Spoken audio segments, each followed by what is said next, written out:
akbalatım dünyeliler.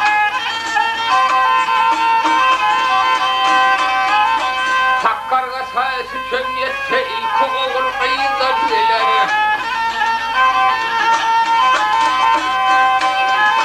Sabırlı muradı yeter ne hep töhmet zannen götür.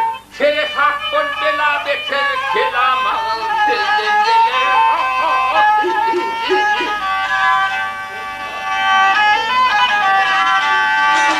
Gecede organıyım olsan karlı kıyamet sanarsan.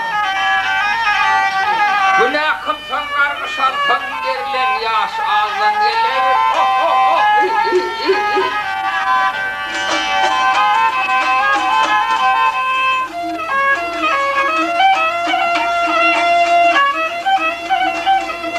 Elkinele geldin yakana tutuyorun kılma bakanı. Haramı kalma dahanı ömrü artık yazın gelir. Sarpaganat beklemesen ölümse hoş saklamasan. Emintiydin haklamasan kan yaş vurup gözler gelir.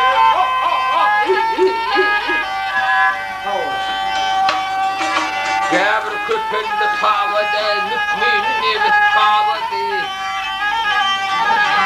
Arkak diyen tavada, ahir ediyem tizan gelir. İlk oğul gıydan gelir, ahir ediyem.